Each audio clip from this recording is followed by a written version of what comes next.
Então, mais uma vez, bom dia a todos e a todas. Essa é a nossa aula de Direito Internacional e Direitos Humanos. Na aula de hoje, pessoal, nós vamos falar de um tema super interessante que eu aprecio demais, que é relacionado a migrantes. Então, nós vamos falar na aula de hoje na seguinte. Na aula de hoje, nós vamos falar sobre o Instituto do Refugiado, vamos falar sobre quem é o refugiado, sobre o asilo político. Vamos ver a distinção entre esses dois institutos, que vai iniciar justamente o nosso estudo a respeito da nova lei de migração. Então, depois, na aula seguinte, nós vamos falar das migrações e vamos abordar também o tema relativo aos institutos da expulsão e deportação e repatriação que estão presentes ali na lei de hoje, na atual lei de migrações, tá? Então, sejam muito bem-vindos. A aula de hoje, eu quero fazer ela também de uma forma bastante ilustrativa, que entendo que esse tema é um tema muito sensível na nossa realidade, ou seja, na atualidade, da forma como eu vou colocar para vocês, imaginava-se no mundo uma redução ao longo dos anos do número de refugiados, e o que se observa é um aumento cada vez mais de pessoas nessas condições. Então, a gente vai falar um pouquinho dessa crise dos refugiados e quais órgãos se interessam por ela e que compromissos internacionais os países assumiram para fazer frente a essa situação. Então, sejam bem-vindos também, Eduardo, Camila, eu já falei, Ana Cristina. Obrigada, bom dia, prof. Bom dia. Desculpa o atraso. Capaz, estamos começando neste momento, tá bem? Então, vou compartilhar um pouquinho aqui a minha tela. Queria depois mostrar também um pouquinho sobre essa história dos refugiados, um videozinho sobre ela. Depois tem umas imagens aqui. Talvez antes da gente começar mesmo, eu vou mostrar essas imagens de refugiados, só para que a gente possa um pouquinho entender do que nós estamos tratando quando nós falamos de refugiado, para a gente conseguir visualizar quem são esses refugiados. E depois eu quero falar um pouquinho da história dos refugiados. Então, aqui são simplesmente imagens para que vocês possam visualizar essa situação. São 40 segundos só para dar uma introdução do que eu vou falar em seguida. Já sei que não estou compartilhando. Só um pouquinho. Deixa eu compartilhar a tela. Onde é que eu estou? Cadê o meu Zoom? Tá aqui.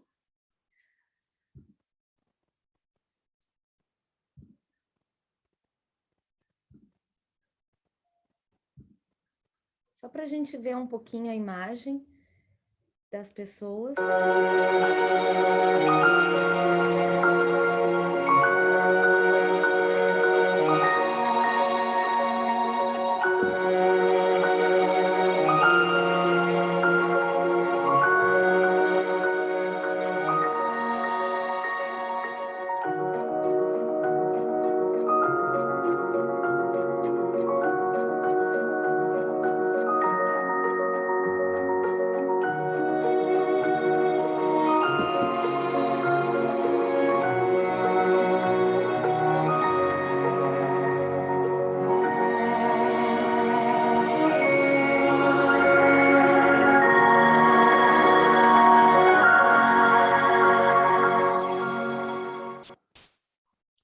Essas são algumas imagens, tá, pessoal, de quem são os refugiados, para que a gente possa um pouco entender o contexto do que nós vamos abordar na aula de hoje.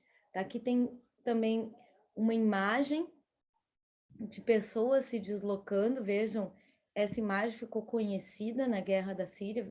Vejam a quantidade de pessoas se deslocando e saindo do seu país de origem. Isso dá uma dimensão para que a gente possa compreender sobre a importância de trabalhar esse tema nos dias atuais. Acho que muitos de vocês já devem ter se deparado com imagens aí no noticiário, já que é um tema que tem sido recorrente nessa interim. Então, para que a gente possa compreender, pessoal, a ideia de refúgio, é preciso que a gente compreenda um pouquinho da história desse instituto, da onde ele surgiu e o que é esse refugiado. Naquelas imagens, nós já conseguimos visualizar que o refugiado é aquele que sai de uma situação em que ele corre risco de vida. Então, ele sai de uma situação em que ele não está seguro no local de origem para buscar refúgio, vejam, buscar refúgio, buscar acolhida em outro país, em outro estado soberano. Então, esse é um pouquinho o conceito de forma geral de refugiado. Agora a gente vai ver já dentro do conceito normativo, ou seja, na própria convenção, o que a convenção caracteriza sobre refúgio. Já vou falar sobre isso. Então, de forma geral, é esse o contexto do refugiado. Então, alguém que sai porque não está seguro no seu local de origem, normalmente de sua nacionalidade ou da sua residência habitual. A primeira vez que nós registramos a ideia de refugiado na história, com essa terminologia, foi na Guerra dos Balcãs, em 1912 e 1914. Depois na Primeira Guerra Mundial, mas sem sombra de dúvida foi na Revolução Russa que esse conceito ganhou maior notoriedade em razão da perseguição a determinadas pessoas que discordavam com o regime então imposto na Rússia em 1917. E aí ali, pessoal, desde desse primeiro registro da Guerra dos Balcãs, da Primeira Guerra Mundial, após a Primeira Guerra Mundial, que nós tivemos a criação da Liga das Nações, que nós já falamos sobre a Liga das Nações. A Liga das Nações, ela foi precursora das Nações Unidas. O que significa isso? Que após a Primeira Guerra Mundial, os estados soberanos se organizaram para criar uma organização assegurar a segurança e paz no mundo e resolver as questões políticas de forma pacífica. No entanto, o advento da Segunda Guerra Mundial demonstrou a inabilidade, ou seja, da Liga das Nações para lidar com esses conflitos políticos e justamente o advento das questões relacionadas à Segunda Guerra e a repercussão que isso surgiu. Mas vejam que depois, então, quando surge a Liga das Nações, nós temos conjuntamente a essa organização a Revolução Russa que se dá em 1917. E há um contingente enorme de pessoas que acabam sendo obrigadas a sair da Rússia em razão dessa revolução. E elas buscam abrigo em outros países da Europa. Então, vejam que é um contexto bem europeu e a Liga das Nações se preocupa em que os países dêem acolhida a essas pessoas, inclusive dando o chamado passaporte não sei. Não sei se vocês já viram em filme alguma referência a esse documento. Significaria um passaporte da própria Liga das Nações, reconhecendo aquele sujeito como alguém que está sendo perseguido em razão do regime que se instala na Rússia e, portanto, um dissidente que mereceria acolhida nos demais países da Europa. Então, ali nós tivemos os primeiros embriões desse chamado refúgio como um direito de ser acolhido num outro país que não esteja em risco à sua segurança. Mas, sem sombra de dúvidas, pessoal, foi na Segunda Guerra Mundial que nós podemos observar um contingente enorme de pessoas sendo perseguidas por diversos motivos, desde a sua etnia, origem, até mesmo orientação sexual, e aí nós tivemos a instalação dos regimes. Bom dia, Roberto. E aí nós tivemos a instalação do regime nazista e o que ele significou no âmbito da perseguição a determinados grupos sociais. E aí, dentre eles, nós vimos os judeus, faz parte da história, e vocês todos conhecem muito bem dentro daquele filme que nós assistimos agora eu esqueci o nome dela, mas que ela vai para Nova York e tem aquele conflito a respeito do quadro, né? A Dama Dourada. Isso, a Dama Dourada é o filme, mas ela era a senhorita Ortimus, né? Eu acho. Nossa, enfim. Mas retrata bem essa ideia de perseguição. Eu coloquei também ali no filme de vocês, tem um filme do Netflix bem recente, baseado em fatos reais, que é Negação. E o filme baseado em fatos reais, pessoal. E aí é um político na Inglaterra, político não, jornalista, tá?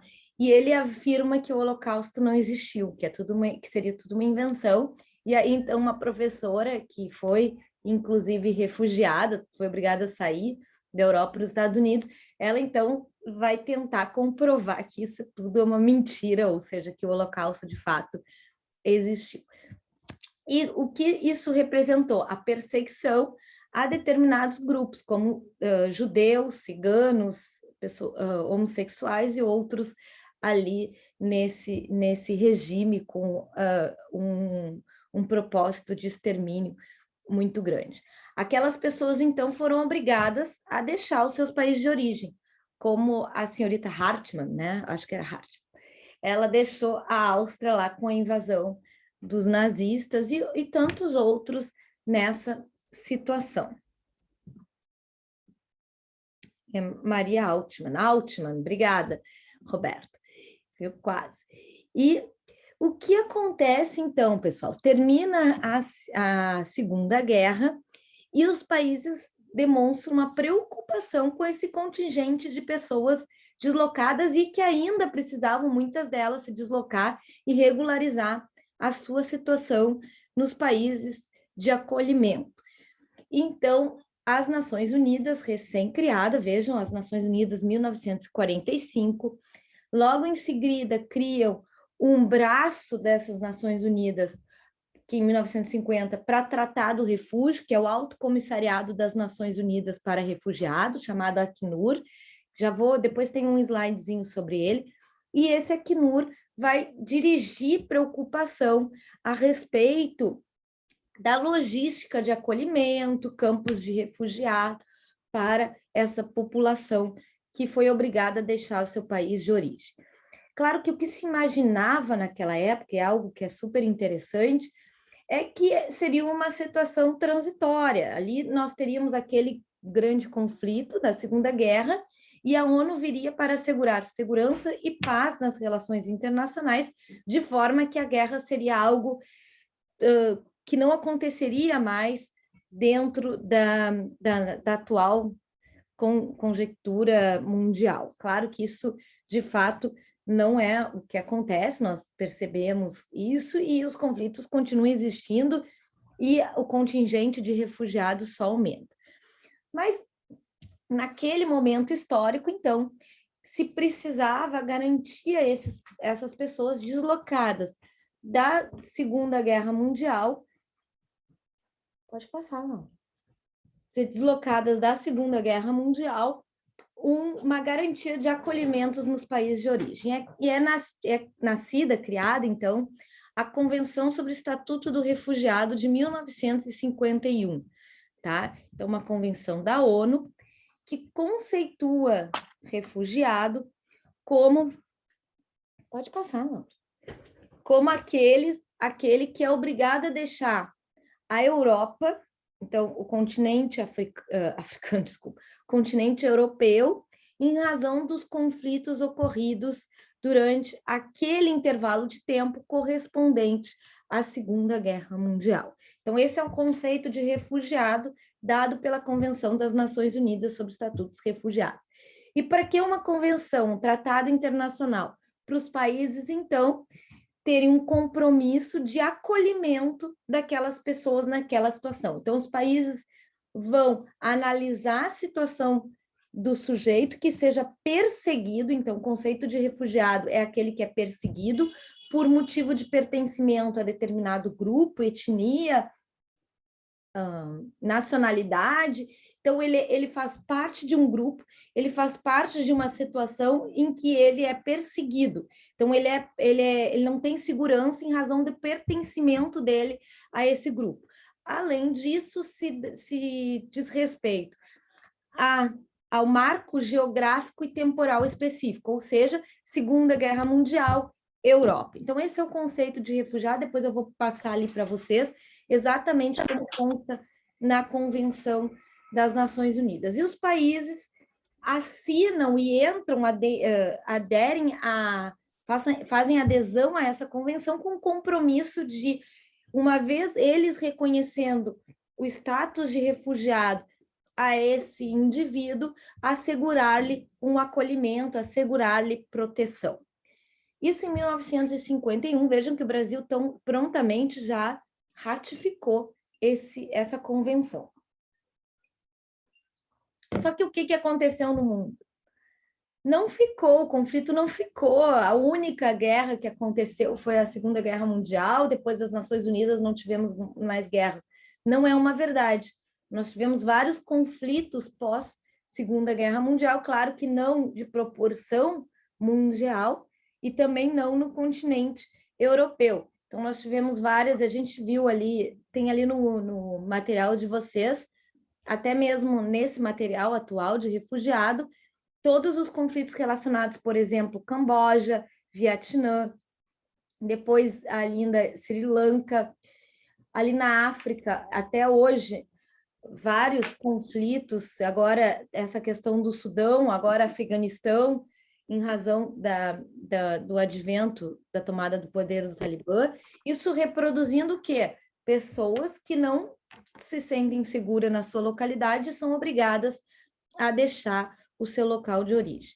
E, claro, as Nações Unidas se deparou, a Acnur, que era para ser algo provisório, se deparou com uma situação que fugia à Segunda Guerra, fugia aqueles deslocados da Guerra Mundial. E aí, então, os países fizeram um outro tratado internacional, modificando o tratado original, alargando o conceito de refugiado sem os limites geográficos e temporais. Ou seja, não é refugiado apenas aquele que se desloca em razão da Segunda Guerra Mundial, mas também aquele que se desloca em razão de qualquer conflito armado em que coloque em risco a sua segurança. Vejam que esse conceito primeiro de refugiado é um conceito daquele que é perseguido, porque ele pertence a um grupo, uma etnia, tá? Então, ele pertence a um grupo social em razão da religião, nacionalidade, etnia, e aí os países até hoje, mais recentemente, inclusive, têm adotado a possibilidade de reconhecimento de refúgio para orientação sexual, demonstrando que no país de origem, aquela pessoa, por exemplo, que é declarada homossexual, ela iria sofrer um risco de perseguição, até mesmo possibilidade de ser morta em razão dessa sua orientação sexual. E os países da América, vejam que é interessante, e aí que nós temos uma contribuição importante da OEA, da Organização dos Estados Americanos, dos países que fazem parte aqui da América, alargando o conceito de refugiado. Ou seja, o refugiado não é apenas o sujeito que é perseguido por pertencer a determinada etnia, grupo social, nacionalidade e religião, mas também aquele que vivencia o conflito armado. Então, por exemplo, na Síria, pode ser que dentro daquela guerra existisse a perseguição a determinado grupo, mas a situação de guerra dentro da cidade, dentro do povoamento de determinadas pessoas, faz com que elas sejam obrigadas a se deslocar, mesmo que a guerra não seja em si uma guerra contra esse grupo social que elas pertencem. Então, vejam que essa ideia de violência generalizada leva também com que as pessoas se desloquem dos seus países de origem. Isso foi uma declaração de Cartagena, da OEA, ampliando em 1984 esse conceito de refugiado e que foi adotado por vários países, embora não conste exatamente lá na convenção, tá? Mas no âmbito das Américas, adotado. Então, pessoal, esse é um marco, digamos, histórico, eu quero depois passar um videozinho nesse sentido, é um marco histórico a respeito do conceito de refugiado, tá? Então, esse é um marco histórico de como esse conceito se estabeleceu no mundo, obrigando os países a tratarem essas pessoas com acolhimento, ou seja, o país que faz parte dessa convenção, ele tem o dever de analisar a condição de refugiado dessa pessoa e fornecer-lhe proteção. E dentro dessa linha, não devolver a pessoa para o seu país ou para o seu país de risco, ou de onde ela sair. Tá bem? Um minutinho.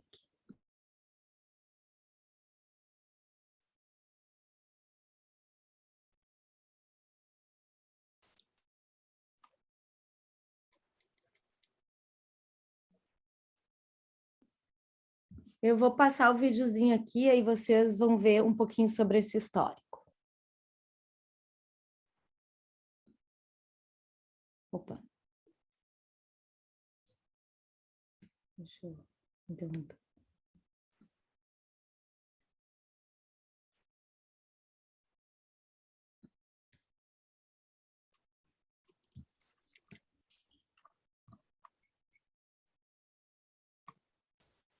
Peraí. Sus caras cuentan nuestra historia. Los desplazados, Um pouquinho. los despojados, los Fica desfavorecidos. atrapalhando. Ellos son lo que somos, a los que ayudamos.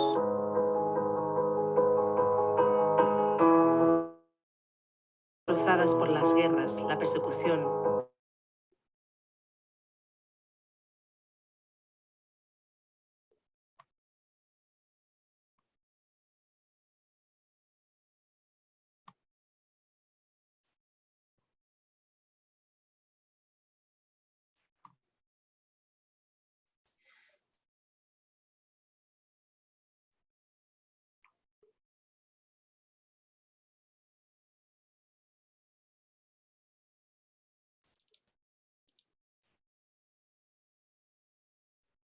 Bom dia.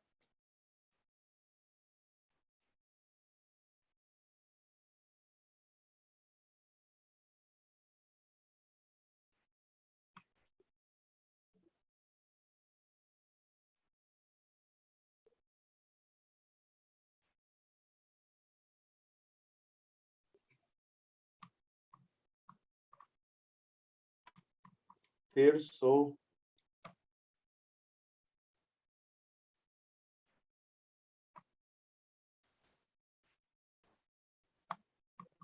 Primeira vez que falta do duelista.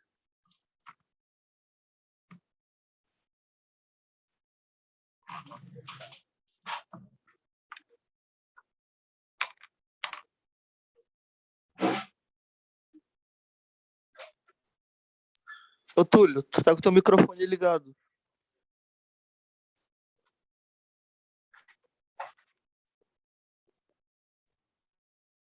O filme tá sem áudio. Sim. Mas deve ser só uma música tocando de fundo.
situaciones de violencia generalizada, violaciones de derechos humanos o desastres naturales o provocados por el hombre, y que no han cruzado una frontera estatal internacionalmente reconocida.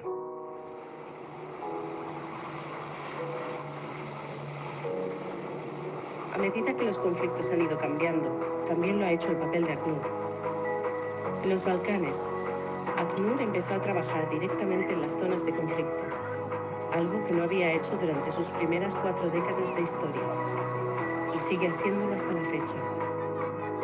En este nuevo siglo, el mundo cuenta con el mayor número de refugiados y desplazados desde la Segunda Guerra Mundial, cerca de 60 millones.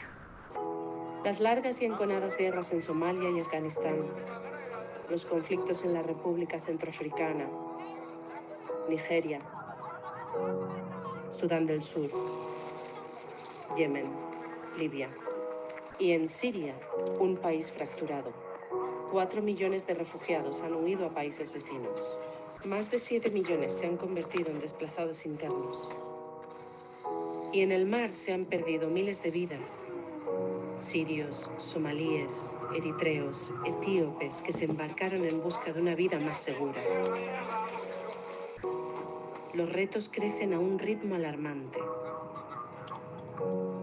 ACNUR, más de 60 años después de su creación, se enfrentará a todos estos retos mediante la innovación y la adaptación, y contando con uno de los mandatos de protección más sólidos del derecho internacional, así como con acuerdos con más de 900 agencias y el firme apoyo de los donantes, gobiernos y de personas como tú.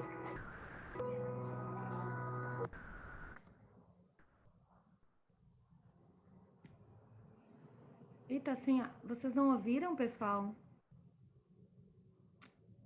Vocês não ouviram a primeira parte? Agora pro final, sim. Mas antes estava mudo. Estava mudo. Quer que eu passe de novo ali a primeira parte ou não precisa? Pode ser. Toda a primeira parte estava muda. É que eu tirei o meu som, achei que não ia afetar. Só um pedacinho, então, só a primeira parte. Los desplazados, los despojados, los desfavorecidos. Ellos son lo que somos, a los que ayudamos. Vidas desarraigadas, destrozadas por las guerras, la persecución, los desastres naturales. Son personas bajo el amparo de la Agencia de las Naciones Unidas para los Refugiados.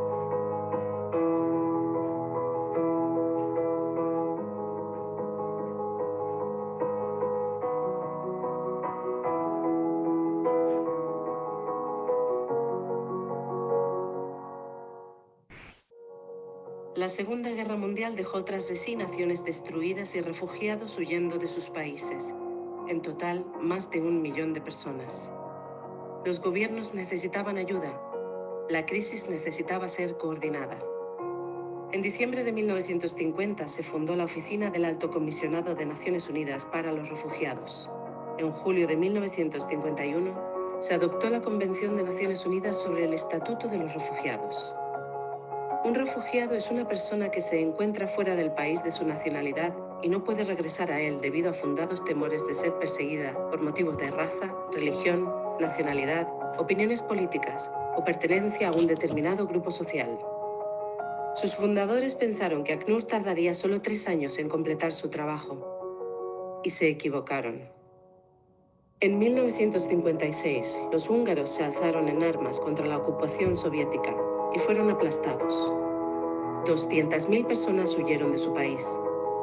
Era la primera emergencia a la que se enfrentaba ACNUR. La década de 1960 fue testigo de la descolonización en África y de las guerras. Guerras de independencia, guerras civiles, guerras fronterizas. Cientos de miles de personas se vieron forzadas a huir. El problema de los refugiados se convirtió en un asunto global. La base jurídica de ACNUR se modificó en el protocolo de 1967.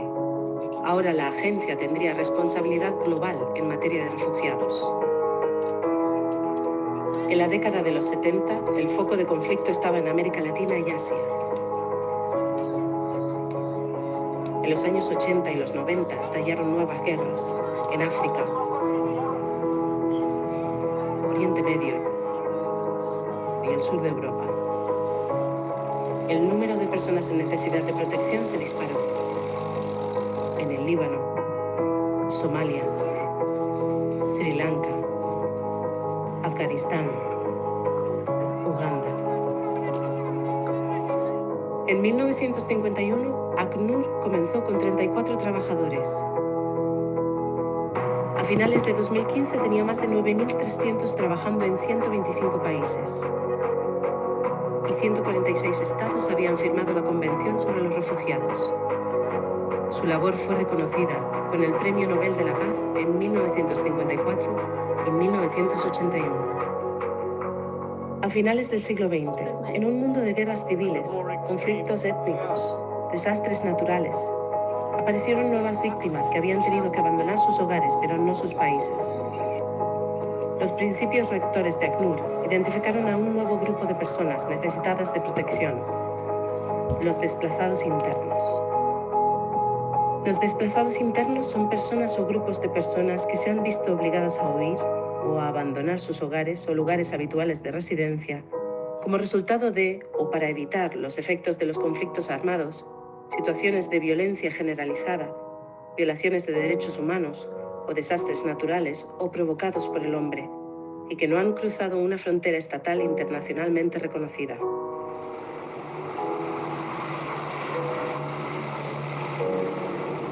A medida que los conflictos han ido cambiando, también lo ha hecho el papel de ACNUR. Aqui vocês já tinham visto, né? Sim, Hã? sim. Sim, né? Tá. Então, pessoal, os ali desplaçados internos são deslocados internos. Então, eles identificaram que além dos refugiados, que são as pessoas que cruzam a fronteira de um país, existe também as pessoas que são obrigadas dentro do mesmo país a se deslocar de um local em que é local de conflito para uma outra localidade. Eles também sofrem em razão de terem que deixar a sua casa, o seu local de residência, de acolhida habitual. Então, esse também é um problema que tem sido identificado pelo Acnur, que é o Alto Comissariado das Nações Unidas atualmente. Aqui eu até coloquei, vejam só, pessoal, só para mostrar aqui para vocês, eu estava vendo um vídeo, ó, bem interessante, já que a gente está falando de... Ainda não terminei de ver o vídeo. É uma coletiva da Associação dos Magistrados Brasileiros, e eles fizeram a retirada de juízas afegãs lá do Afeganistão, como também elas são refugiadas. Então, bem bacana, depois, se vocês quiserem ver, é só colocar no YouTube, tá? Eu não vou passar agora, mas eu mesma estava vendo esse vídeo, explicando um pouquinho como é que foi essa operação. Bom, então, esse é o conceito. Alguém quer fazer um comentário, pessoal? O que vocês acharam dos vídeos? Não?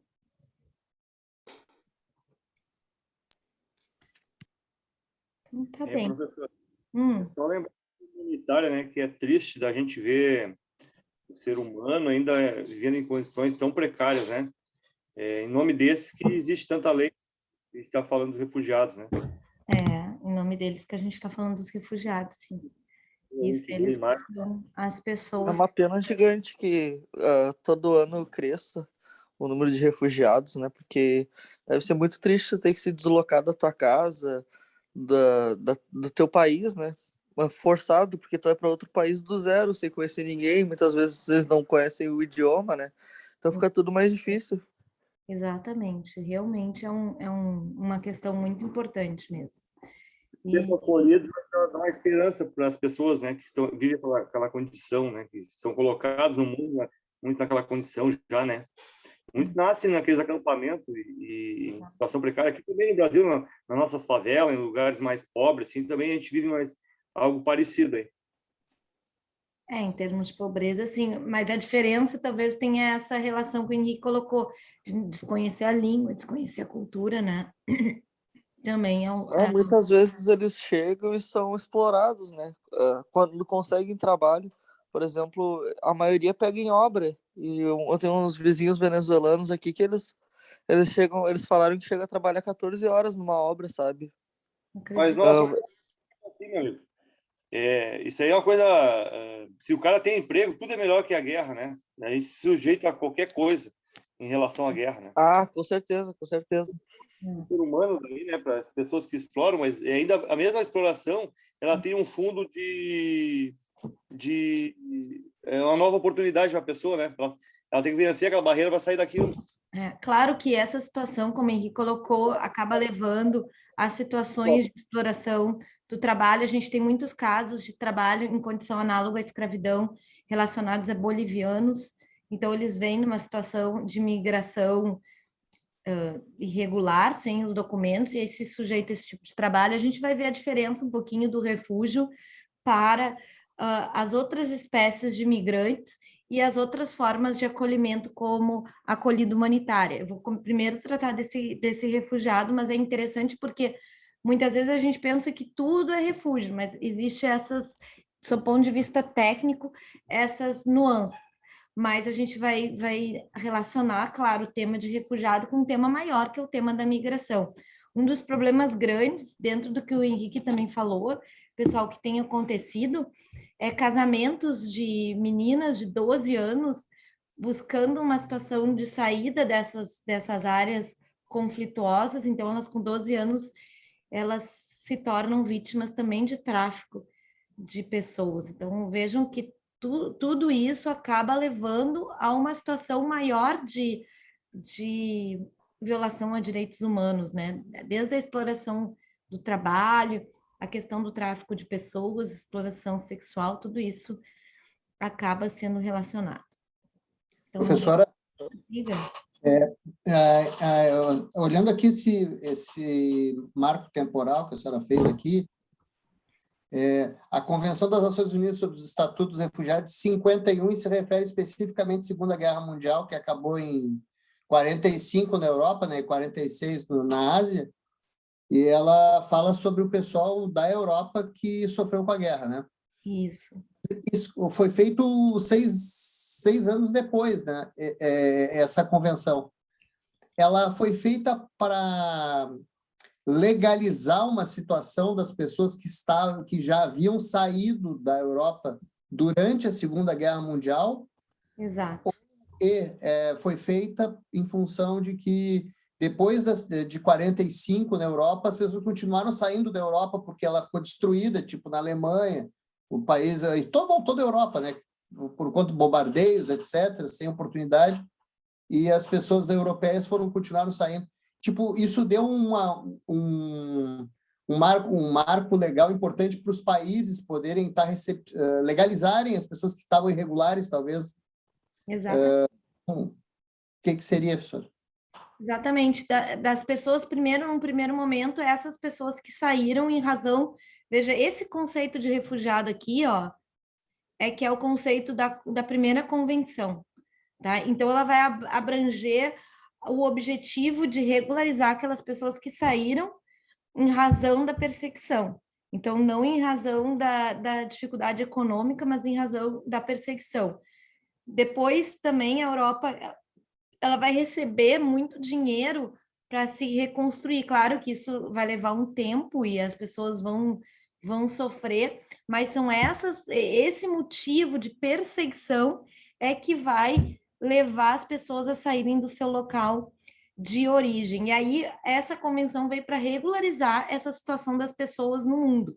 Então, vejo, a convenção vai dar a elas o status de refugiada, a possibilidade de serem reconhecidas no local de acolhimento como refugiados, dando, portanto, os mesmos direitos de um residente. Então, vai dar a carteira, documentação, a possibilidade de trabalho, tudo isso. Então, a convenção vai regulamentar essa situação. Vejo qual é o conceito de refugiado da convenção que foi reproduzido na nossa lei, tá? E que eu já vou falar da nossa lei. Devido a fundados temores de perseguição por motivo de raça, religião, nacionalidade, grupo social, opinião política.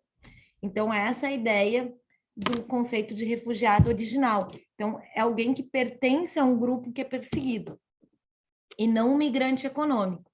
Então, nós precisamos distinguir quem é o refugiado do migrante econômico.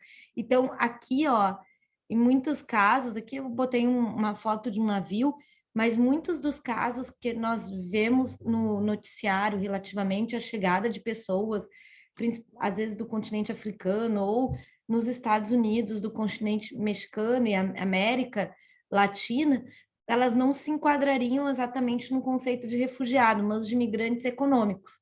Por quê? Porque elas buscam melhores condições de vida sob o ponto de vista econômico. Então, elas querem buscar um trabalho que pague melhor, querem buscar uma vida melhor, mas não há um conflito naquele país de origem. Então, por exemplo, se a gente for observar os mexicanos que vão para os Estados Unidos, eles não estão dentro do México sofrendo uma perseguição em razão do pertencimento ou ainda em razão de uma guerra ocorrida nessa localidade. Mas eles buscam sair da pobreza. Então, esses são os migrantes chamados migrantes econômicos. Não que eles também não devessem merecer uma proteção, mas não por meio dessa convenção. Aí nós temos uma outra convenção que é a respeito das migrações, de assegurar o trabalho para os migrantes, que depois eu vou falar sobre ela. Tá? O Brasil não é parte dessa convenção, muitos países não são parte dessa outra convenção que trata sobre as migrações de forma ampla, assegurando trabalho aos migrantes. Tá? Então, ela encontra maior resistência, você sabe muito bem por quê, por questões econômicas, então ela encontra maior resistência. Aqui o que aconteceu foi que a gente percebeu uma movimentação maior de logo fazer uma convenção, até porque esses deslocados eram refugiados com uma situação econômica assim, bem, às vezes muito bem, né? Como, por exemplo, a gente viu no filme, uma família que tem uma situação econômica bem. Claro que quando vão buscar, às vezes acabam perdendo toda a riqueza, como ela perdeu os quadros, mas uma situação específica desse grupo e que vai encontrar um movimento de acolhida dos países muito grande. O que hoje a gente não observa tanto quanto as migrações econômicas, né? Certo, César? Respondi, mas eu vou voltar a esse tema, porque eu vou voltar a outros tipos de migrações que não o refúgio. Tá? Então, vejam, por isso que eu falei lá, a gente está tratando do refúgio, que ele é bem específico. Ele vai começar nessa, vejam que esses dois são bem parecidos, né? Inciso 1 e 2, tá? Então, mesmo que ele não tenha nacionalidade, ou ele tenha nacionalidade, então ele se encontra numa situação de perseguição, tá? Aí, a nossa lei, então, vejam que o Brasil aderiu a essa convenção em 1960, mas não regulamentou a lei, a convenção. Então, não tinha nenhuma regulamentação, simplesmente um compromisso geral, não tinha o estabelecimento do órgão que deveria receber os pedidos de refúgio, como analisar, o que significaria essa proteção no Brasil. Isso só veio na década de 90, dentro daquilo que nós conversamos aqui, né? Que a partir justamente da década de 90 é que o Brasil vai aderir e sistematizar para a proteção dos direitos humanos. Então, em 1997, nós tivemos um marco importantíssimo, que é a Lei sobre o Estatuto do Refugiado no Brasil. Então, é uma lei para regulamentar as convenções sobre refugiados que o Brasil é parte, que é a Lei 9474. Essa lei define refugiado logo no artigo 1º, e ela vai dar o conceito clássico, e depois ela dá também no inciso 3º o conceito lá da Declaração de Cartagena que nós falamos, aquele conceito trabalhado na OEA, na Organização dos Estados Americanos, de forma a ampliar o conceito de refugiado para aquele que é obrigado a deixar o país em razão de uma generalizada violação de direitos humanos. Propriamente aqui a gente pode falar de conflitos armados, de guerras. Então, a pessoa que se encontra numa situação de vivenciar um conflito armado, ela vai também ser considerada refugiada. Mas a nossa lei, ela dispõe uma cláusula de exclusão, tá, gente? Ou seja, quando a pessoa não é considerada refugiada. E aqui ela vai também vir ao encontro e depois de encontro, como eu vou falar, à convenção, tá? Então, quando que a pessoa não é considerada refugiada? Quando ela já tem a proteção das Nações Unidas, tá? Ela já desfruta de alguma proteção da ONU, então ela não precisa proteção do estado de acolhida, ela é residente nacional, ela é residente no território nacional ou ela é de nacionalidade, no caso brasileiro. Então, refugiado, pessoal, é alguém de fora que vem para o Brasil, tá? Então, um brasileiro jamais vai ser um refugiado. Assim como um migrante que já esteja no Brasil, ele não vai ser considerado refugiado, que já tenha residência regular no Brasil, não vai ser considerado refugiado. Então, um refugiado é alguém que vem de fora, tá?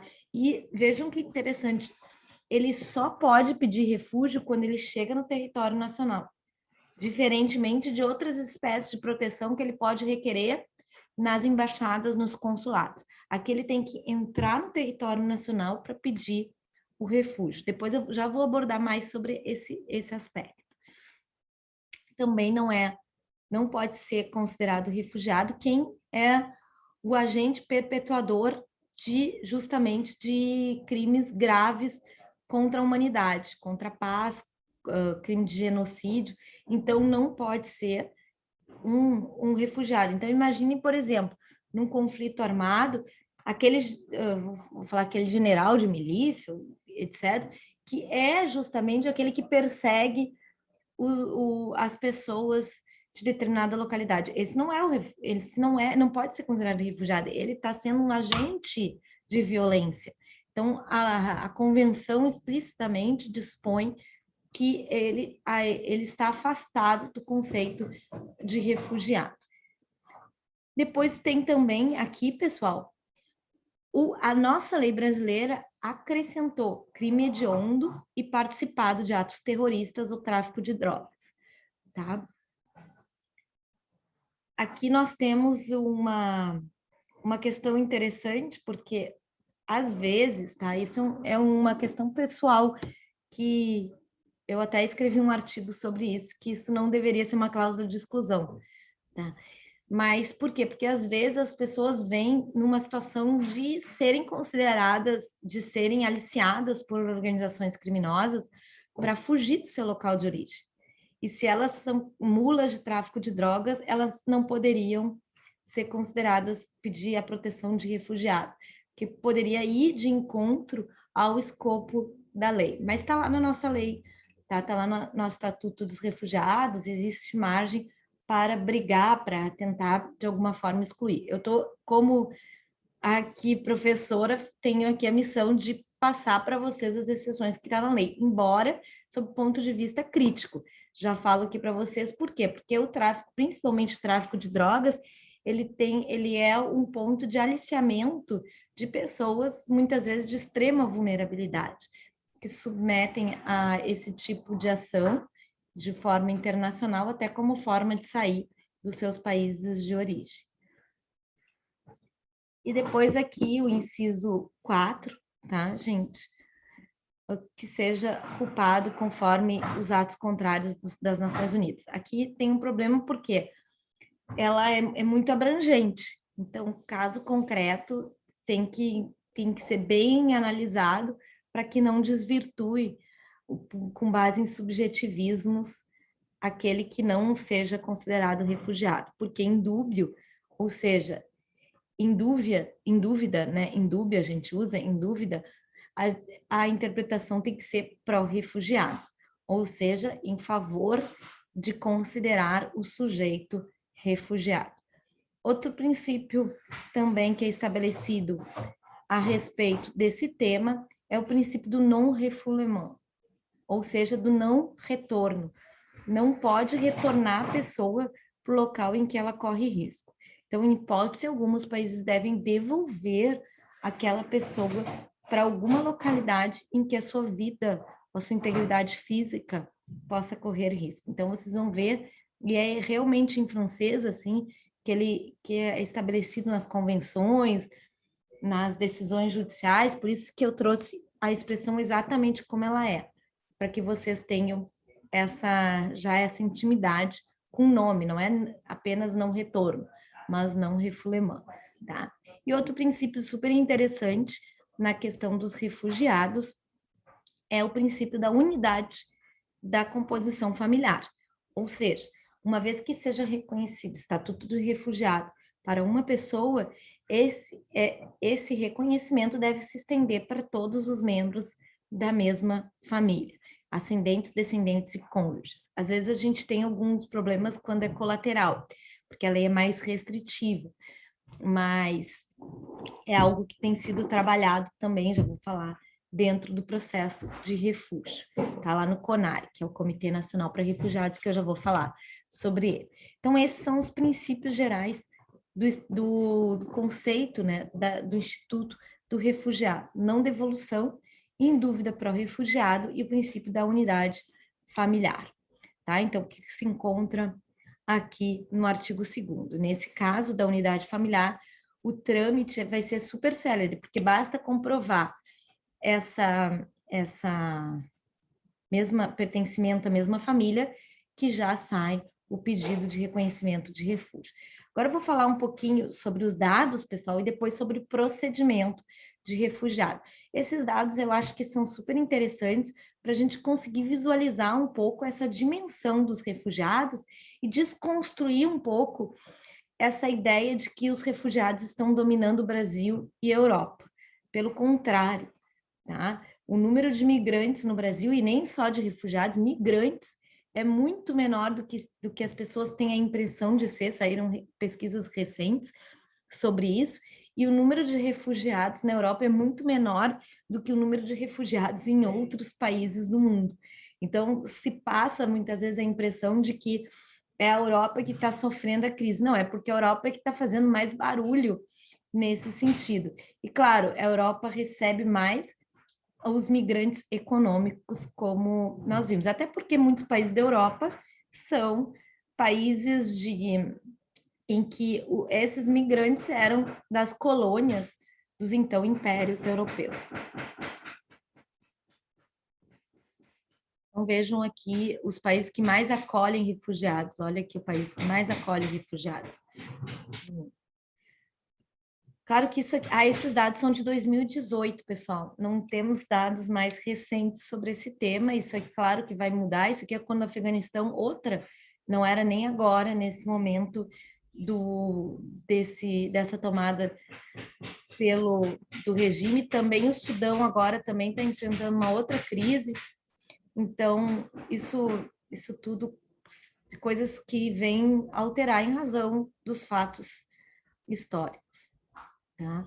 E aqui no Brasil, pessoal, qual os países que mais requerem o refúgio, né? Proveniente de que país? Então, aqui nós temos a Venezuela e o Haiti. Eu já vou falar sobre eles, porque o Brasil fez um regulamento expresso para trabalhar essas duas populações. E aqui outras localidades.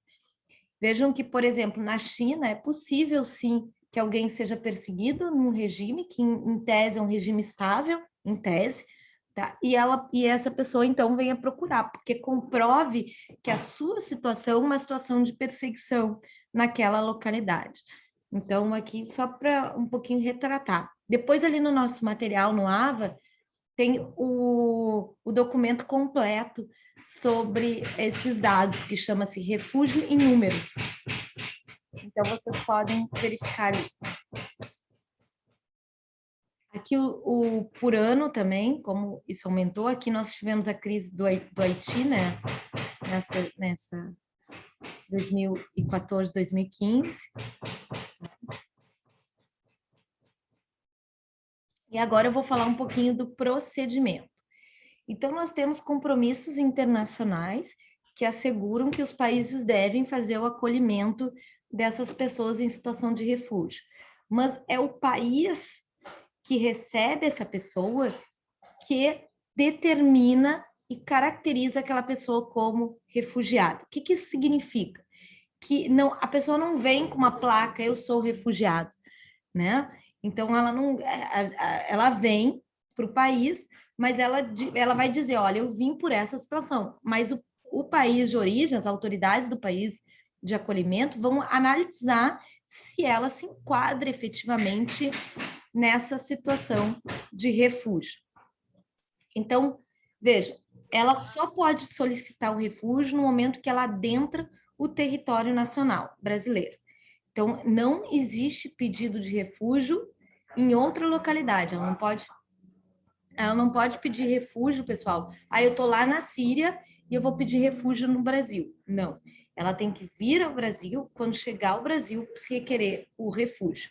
Tá? Então, é diferente de um visto, por exemplo, para uma acolhida humanitária, que eu já vou falar. O visto a gente sempre pede no local em que a pessoa está, para o local em que ela vai se dirigir. Por exemplo, se eu quero ir para os Estados Unidos, eu vou pedir um visto no Brasil para ingressar nos Estados Unidos, no consulado dos Estados Unidos para ingressar nos Estados Unidos. Então, vejam, o visto é aqui. Claro que o visto não assegura ninguém a ingressar naquele país. As fronteiras, a gente já falou sobre isso, elas são sempre uma administração que vai importar atos de império do país. Ele vai decidir quem entra e quem sai do seu país. No caso do refúgio, os países se comprometeram internacionalmente a fazer esse acolhimento, mas eles vão fazer análise de quem se enquadra nessa situação ou não. Tá? Então, ingressa no país. No momento que ele ingressa no país, ele pode fazer a solicitação de refúgio. Em qualquer momento. Ele ingressou, pisou no aeroporto, pisou na fronteira terrestre, perante a autoridade migratória brasileira. Quem é a autoridade migratória brasileira? É a Polícia Federal. Então, eu já falei aqui daquele programa, né? Aeroporto, não sei o quê, aeroporto Guarulhos, aeroporto... Acho que tem do Rio também. Então, ali a gente vê algumas situações em que a Polícia Federal faz frente às pessoas que tentam adentrar no território nacional. Naquele momento, então vamos supor, a pessoa adentrou ali, a Polícia Federal fez uma primeira abordagem. Naquele momento, a pessoa pode solicitar o refúgio. A partir dessa solicitação, ele é um solicitante de refúgio que já merece proteção. Então, ele é um solicitante de refúgio e aí ele não pode mais ser mandado embora. Ele não pode mais ser, a gente depois vai falar sobre isso, deportado, expulso ou extraditado, e não pode ser de qualquer forma mandado embora do território nacional, até que a solicitação dele seja apreciada pela autoridade competente. Não importa, pessoal, a forma como essa pessoa entrou no território nacional. Não importa, foi um passaporte falso, ele não tinha visto, ele rompeu uma fronteira para entrar, não importa. Entrou no território nacional, pediu, ele tem o direito dessa sua solicitação ser analisada pela autoridade competente, que no caso é o CONARE, já vou falar sobre ela, tá?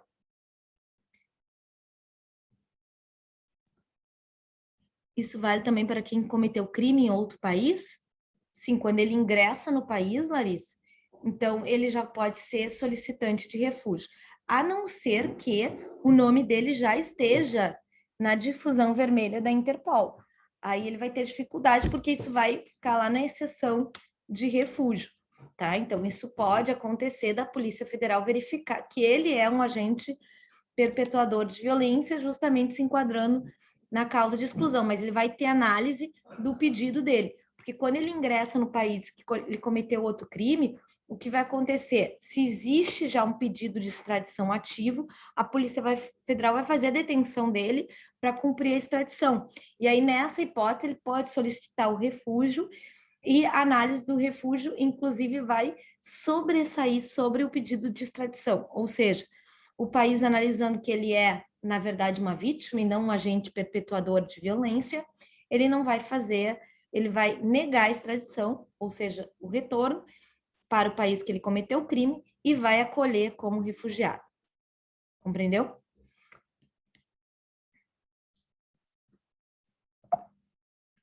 Opa, deixa eu passar aqui. Então, faz o pedido onde? Na Polícia Federal, que é a autoridade migratória. Então, ele já é um solicitante. Tá? Quem decide é o CONARE, que é o Comitê Nacional para Refugiados. O nome CONARE significa Comitê Nacional para Refugiados. É um órgão criado pela Lei 9474 de 97. Então, um órgão brasileiro, veja, um órgão brasileiro que vai fazer análise do pedido, tá? Hoje eles têm um pedido virtual, que é o Sisconari, tá? Bem bacana que eles fizeram um procedimento que é muito pedido e muito pouca gente para analisar. Então, eles estão se informatizando mais nesse sentido. Então, quem é o CONARE? Está aqui, pessoal. É um órgão interministerial. Vejam, com composição de pessoas de diversos ministérios, tá? E da Polícia Federal. O Acnur é uma agência da ONU para análise do cumprimento da convenção. Não é o Acnur que faz o julgamento de quem é refugiado ou não. Quem faz o julgamento é um órgão brasileiro chamado CONARE, tá? Então, a Acnur e a DPU, a Defensoria Pública da União, têm assento, ou seja, participam das reuniões com direito à voz, porém sem direito a voto. Ou seja, eles podem arguir determinadas questões relativamente à situação das pessoas que pedem o refúgio, mas quem vota, quem vai analisar são esses funcionários desses ministérios, tá? Então, o CONARE a pessoa pediu o refúgio, solicitante de refúgio, como que funciona? Ela vai solicitar o refúgio com base na lei brasileira e na convenção internacional, e ela vai dizer por que ela se enquadra nessa condição, qual é a história dela, então ela vai contar a história dela, qual foi... O que denotou, da onde ela veio. Muitas vezes, pessoal, a própria localidade de onde ela veio já é um facilitador para o acolhimento da situação de refúgio. Por exemplo, ela veio da Síria, tá? Então, como já é notório que a Síria tem uma situação de conflito armado, então esse pedido vai ser, a história dela não vai precisar ser tão detalhada. Claro que o CONARE vai fazer? Vai investigar se aquela pessoa é realmente síria, porque às vezes acontece eles saberem que se eles forem de determinada localidade, o pedido de refúgio vai ser mais facilmente julgado a seu favor. Então, isso que o CONARE vai investigar, se aquela pessoa vem realmente daquela situação, a história dela, se corresponde, se não corresponde a uma situação que se enquadra dentro do conceito de refugiado. O CONARE vai decidir, por exemplo, a favor, ok? Concede o status de refugiado, ou contra. Não, entendeu que não é o refugiado.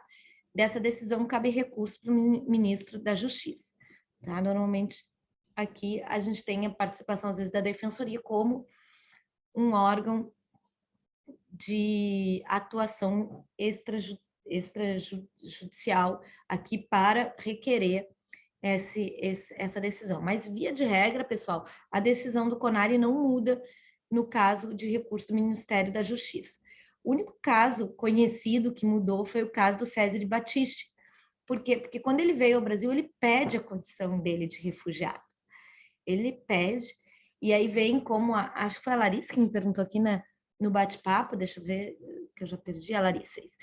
E aí o que aconteceu, né, Larissa? O César Battisti veio para o Brasil e requereu a proteção como refugiado. E a Itália requereu a extradição dele. A lei 9474 determina que não vai haver extradição enquanto não houver o julgamento da condição de refugiado. Por quê? Para resguardar justamente não haver devolução para um país em que o refugiado corre risco. E aí o CONARE decidiu contrariamente, entendeu? Que ele não era refugiado. Ele então recorreu e o então ministro da Justiça, que no caso era o Tarso Genro, decidiu que ele era refugiado. Só que, no entanto, o STF estava julgando a extradição dele e entendeu que a decisão do ministro da Justiça não estaria de acordo com a lei, com a convenção, e fez uma revisão no sentido da legalidade dessa decisão. E aí concedeu a extradição, que no final das contas não foi dada, porque o Lula, no caso, decidiu mantê-lo no Brasil. Lembro do caso daquele chinês que negaram a extradição, pois entenderam que ele não teria um julgamento adequado na China. Ah, interessante. Esse eu não lembro, Larissa, mas bem interessante. Eu não sei se ele foi reconhecido refugiado, que esse caso eu não conheço. Ou se simplesmente também pode o procedimento de extradição ser negado e darem um ou outro tipo de acolhida que a gente vai estudar, que é a acolhida humanitária. Tá? Mas é interessante esse caso que tu traz. Então, assim, pessoal, é o reconhecimento do estatuto, do status de refugiado, tá? Então, ele é feito pelo CONARE, tá? Que é esse comitê. O artigo 12 trata das competências do CONARE.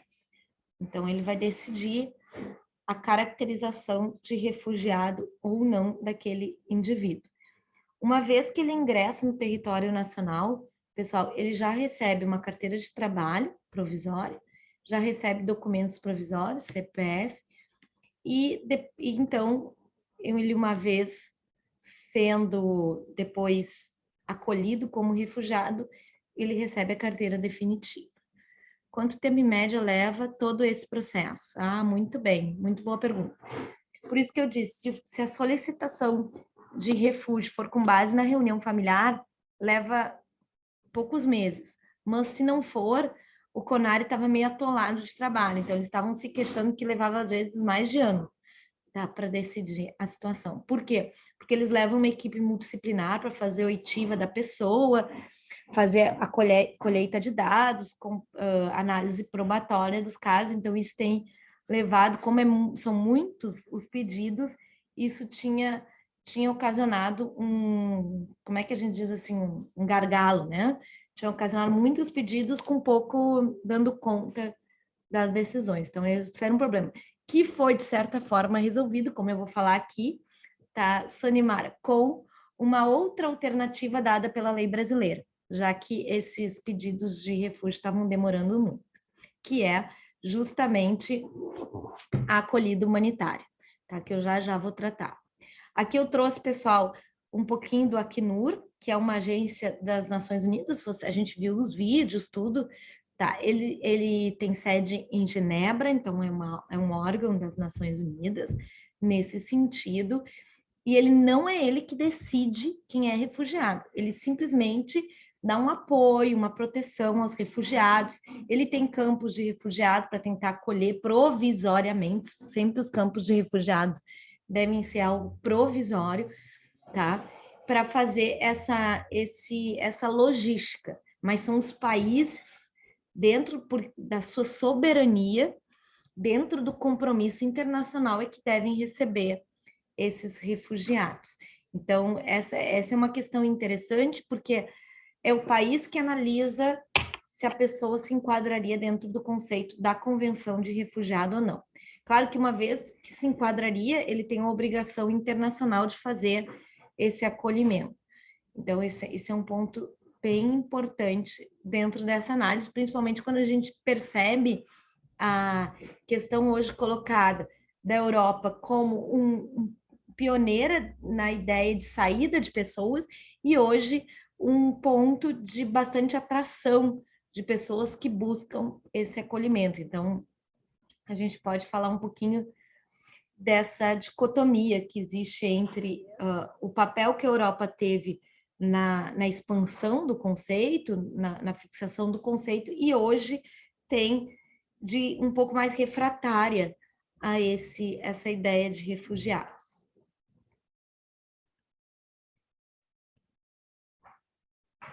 Então, como eu falei, pessoal, eu vou passar agora a análise, então, análise de outra forma de acolhimento do migrante que passa por uma situação de risco no seu país de origem. Então, o que nós tivemos? Nós tivemos, no primeiro momento, esse conceito de refugiado. Então, o refugiado é essa pessoa que se enquadra dentro da Convenção sobre o Estatuto do Refugiado e dentro da lei, no caso do Brasil, 9474.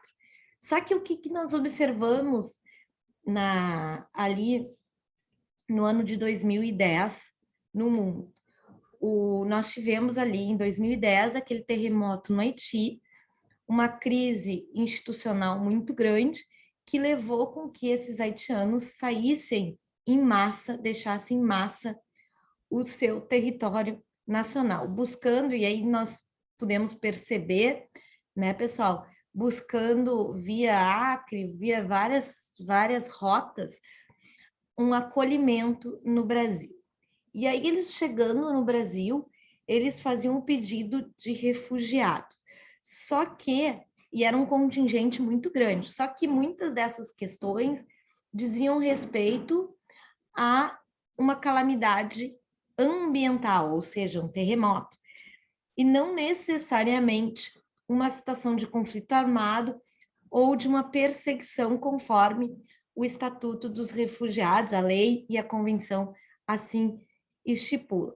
E aí, deparando-se com esse contingente enorme de pessoas, uma crise enorme que ocorreu, não sei se vocês lembram, acompanharam ali em 2011, principalmente no Acre, o Brasil, então, teve que dar uma resposta. Enfim, o que ele vai fazer com aquelas pessoas que estão ali, que buscavam uma proteção, saídas do seu país de origem e cujas notícias davam conta de que o país oferecia alto risco de vida em razão do terremoto, da instabilidade política e institucional que ele vinha enfrentando desde então. Aí, Professora, diga. desculpe interromper. A senhora, por um acaso, sabe por que eles foram em grande número para o Acre? Porque geograficamente não faz muito sentido, né? A não ser que fosse fácil de entrar, mas por que o Acre e não outro estado, né? Que ele foi porta de entrada? Por causa da Bolívia? Alguém colocou aqui? O Henrique colocou aqui. É pela rota que eles faziam, né? Então, enfim, a gente chama coiote, essas pessoas facilitadoras de transporte, então era uma rota que foi uma rota que facilitou a entrada, porque embora parece que pelo norte fosse mais outros estados do norte fosse mais fácil, ali nós temos a fronteira com florestas, é mais difícil ali de adentrar a pé do que pelo Acre.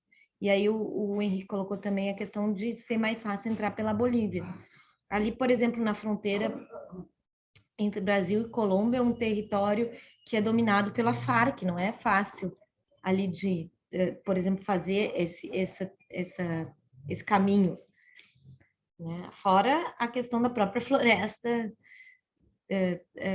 demandar desafios próprios. Então, nós tivemos a vinda desses haitianos. Tá? Aí, o que aconteceu? O Conselho Nacional de Imigração, que era um órgão ligado ao Ministério do Trabalho, se deparou com vários pedidos também de tentar as pessoas regularizar aquela situação. E as pessoas, e o CONARE recebendo também um monte de pedido de refúgio e não dando conta da quantidade de gente que pedia refúgio haitiano. E assim também sucedeu com a Venezuela. Aí nós tivemos a instabilidade política na Venezuela e um contingente enorme de venezuelanos tentando adentrar o território nacional. E o Brasil tendo que fazer frente a essa situação. Quer dizer, vejam como eu falei, como é que cada pedido de refúgio é analisado pelo CONAR na situação individual e, de repente, uma crise leva com que milhares de pessoas se desloquem de forma em bando mesmo, adentrando o território nacional. Então, foi feito também ali no caso da Venezuela, foi bem interessante, pessoal, porque foi uma construção trabalhada, tá? Num primeiro momento, o que a União fez? Ela queria deportar em massa aquelas pessoas, mandar embora, e aí foi uma deportação, é quando a pessoa está numa situação irregular no país, de não ter uma autorização de residência ou de acolhimento, então eles iriam mandá-las embora. E aí foi uma atuação da Defensoria, de outras entidades, buscando, não, mas não tem como mandar essas pessoas embora. Nós temos que, na verdade, fazer um acolhimento dessas pessoas. E aí também o governo se mobilizou para fazer o acolhimento dos venezuelanos. Então, dos haitianos e dos venezuelanos, a partir de uma realidade colocada frente ao Estado brasileiro, ou seja, não é que o Brasil, num primeiro momento, reconheceu a necessidade de fazer esse acolhimento. Pelo contrário, a situação fática que levou o Brasil a buscar meios de tentar regularizar essas pessoas no território nacional. Fala, Roberto. Oi, professora. Eu, às vezes, olho uns vídeos aí da área de política internacional e a questão do nosso relevo, da floresta que a senhora falou, retificando ali, e do relevo do norte da América do Sul, né? Ali, o interior da Bolívia, da Venezuela, eles desfavorecem a migração por ali, né? Salvo alguns locais que está já aberto, está mapeado e que existem cidades ali, existe fronteira regular, digamos assim. Então, daqui a um pouco é por isso, só para reforçar ali.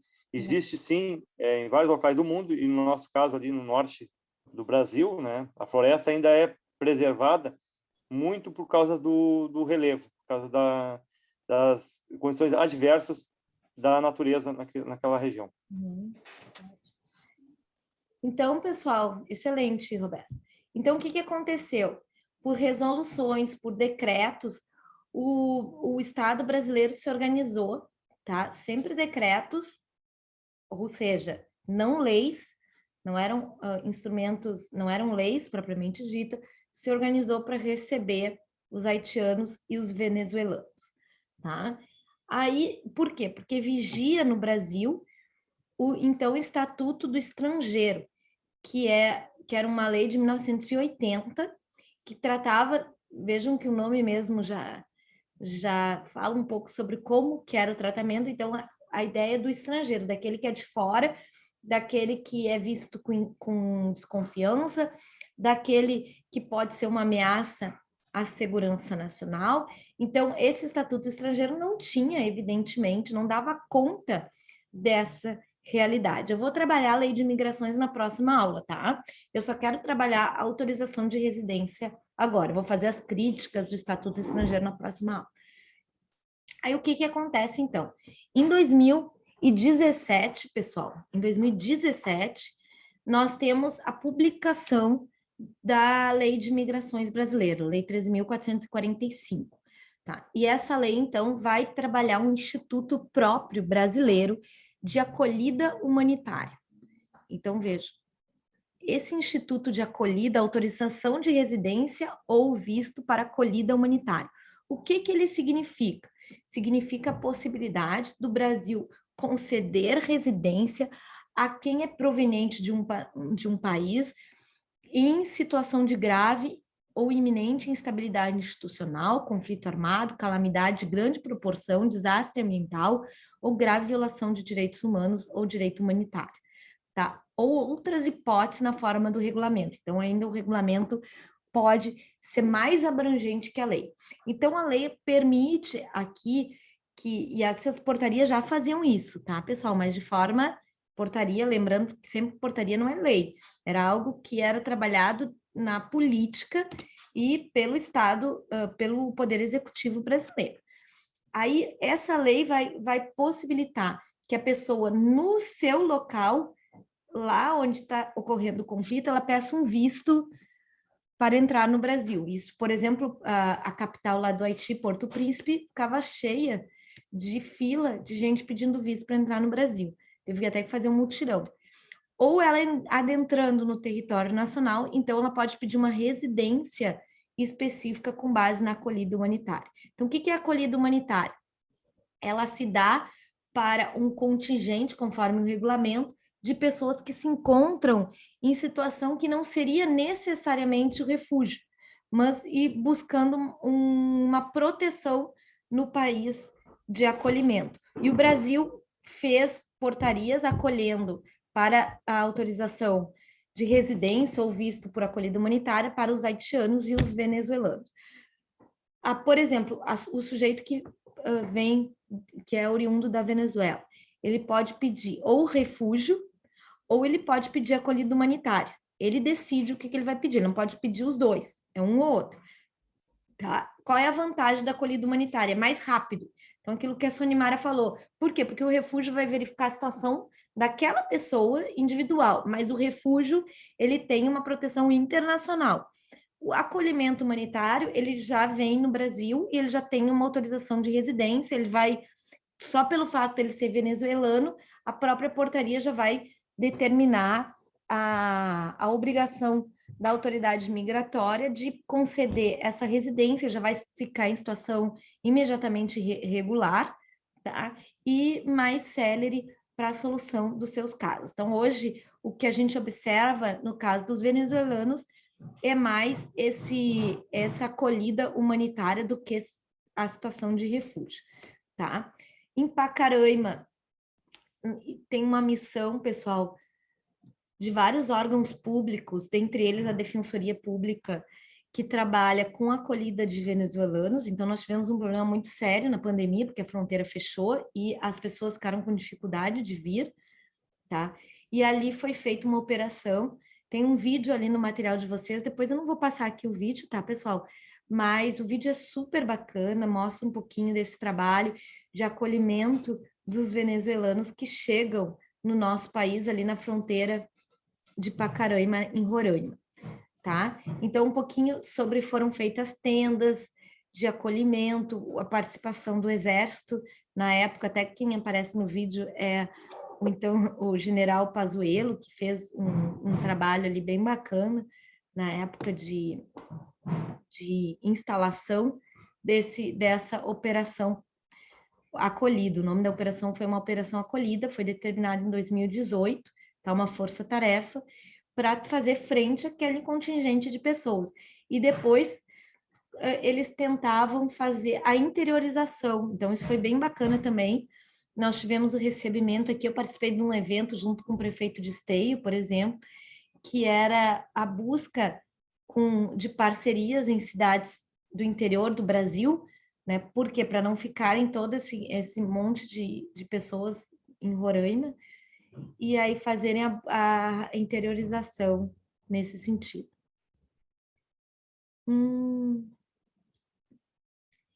Normalmente, não necessariamente, tá, César? Mas normalmente sim, porque a portaria vai regulamentar aquela acolhida humanitária. Mas a pessoa pode pedir o visto de acolhida humanitária num país de origem.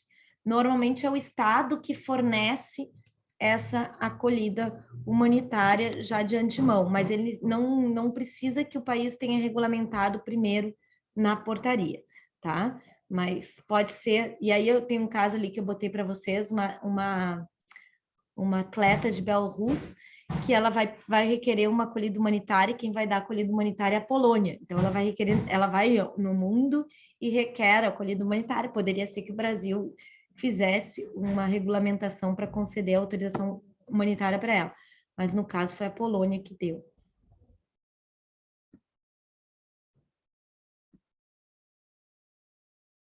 Então aqui, só deixa eu mostrar aqui para vocês um material um pouquinho antes agora eu vou falar de asilo, tá? Mas antes de falar de asilo, porque a nossa ideia é sempre é um panorama maior, né, pessoal, desses conceitos. Então aqui, ó, eu tenho no nosso material esse vídeo, Missão Pacaraima, que fala um pouquinho sobre, é um vídeo institucional da Defensoria, mas fala um pouquinho da instalação dessa missão lá para fazer esse acolhimento, tá?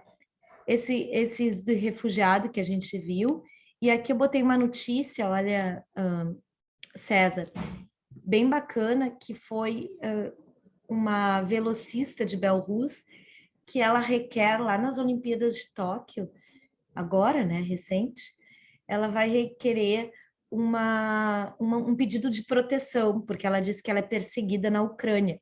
Então, ela não pede esse e ela recebe um visto humanitário na Polônia. Então, cada país pode também regulamentar com base nas suas leis, uma proteção. Eu achei bem interessante quis trazer, porque é um caso bem atual, tá? Ela se recusa a voltar para Belarus, e aí, então, ela consegue acolhida na Polônia.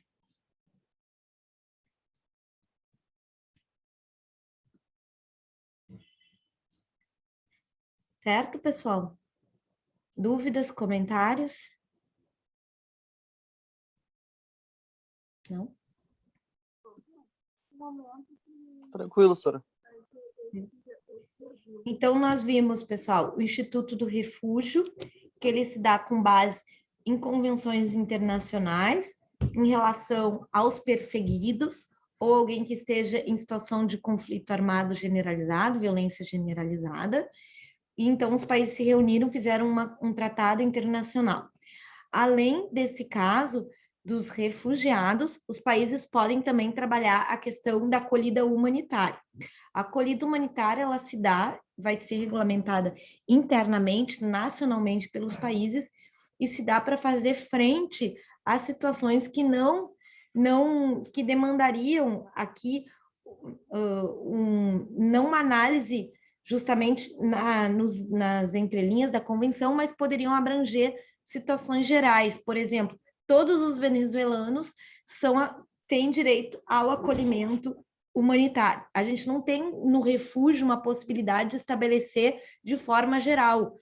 Todos os sírios, embora, claro, a maioria dos sírios vai ter esse acolhimento de refugiado. Aqui eu botei até para vocês, né,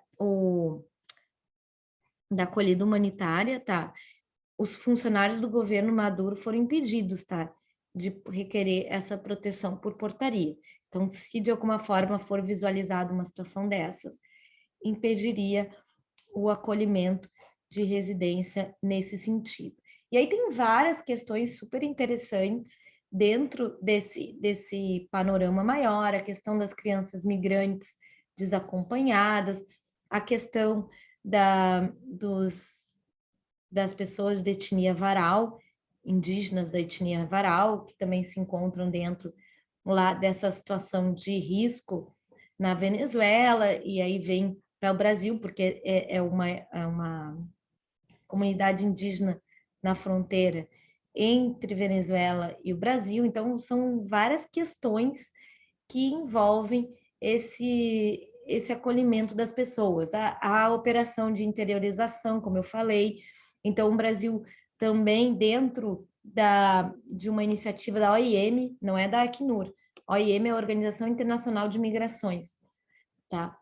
E se propõe, a OIM financia muitas vezes, e também com aviões oficiais, a interiorização desses venezuelanos, para que eles não fiquem restritos ali no território de Roraima, embora, claro, a maioria a gente verifica ali dentro daquele território, tá? Então, nós temos outros desdobramentos, mas tudo dentro disso que eu falei para vocês, a ideia de que o Brasil regulariza esses migrantes, tá? Nessas situações específicas de instabilidade ou calamidade ou grave violação de direitos humanos. Aí outra situação também de acolhimento, pessoal, tratada na Lei de Migrações e que já vem tratada desde a nossa Constituição, tá? E é um instituto mais antigo, sob o ponto de vista desse que nós estamos estudando, é o asilo político, tá? É um instituto bem próprio da situação da América Latina, de conceder asilo, ou seja, proteção em relação a uma perseguição política num outro estado. Então, talvez muitos de vocês já devem ter ouvido falar desse Instituto de Asilo Político. O país confere, então, uma proteção daquele que é perseguido. Então, normalmente, em golpes de Estado, nós visualizamos que aquele político que é destituído em relação ao golpe, ele vai buscar asilo em outro país de acolhimento na América, via de regra. A ideia de asilo, no entanto, é uma ideia mais antiga. Ela aparece em tratados internacionais antes, mas não sobre essa configuração. Asilo no sentido de acolhimento, política. Então, a gente pode dizer que a ideia de asilo é uma ideia geral, tá? De acolhimento. Mas o asilo político é algo específico, que é dado àquele que é vítima de uma perseguição política. Esse Instituto de Asilo já vinha desde lá de regras anteriores, e no Estatuto do Estrangeiro estava regulamentado, no sentido de dar acolhimento a alguém que é vítima de perseguição política. Então, em razão de opiniões políticas, em razão de pertencimento de determinado partido político, em razão de que vinha exercendo poder e sofreu um golpe de Estado nesse sentido, tá? A nossa Constituição, no artigo 4º, diz justamente que vai se pautar pela concessão de asilo político. Então, vejam que há já, em 88, a preocupação de estabelecer um marco na Constituição a respeito da proteção do asilo político. Na Constituição não aparece a questão do refúgio, que é algo que é construído mais recentemente no Brasil, tá? Então, o que o asilo político é? Tá lá na Lei de Migrações, embora, como eu disse, exatamente igual, tá, pessoal? O conceito de asilo político é exatamente o mesmo que constava no então Estatuto do Estrangeiro. Então, isso não mudou. É um ato discricionário, ou seja, é o país que dá se quiser. Discricionário significa que o parâmetro é uma análise administrativa da conveniência e oportunidade de conceder esse asilo, tá? E essa proteção que pode ser diplomático ou territorial. Ou seja, ele pode conceder asilo lá na embaixada brasileira no exterior, ou pode conceder asilo no território brasileiro, tá? Então, o asilo diplomático, ele é sempre transitório para que o sujeito vá, né, se transporte ao território que está concedendo asilo. Com uma exceção que eu vou mostrar para vocês, do Julian Assange, que ficou asilado lá na Embaixada do Equador, em Londres, um bom tempo, anos e anos.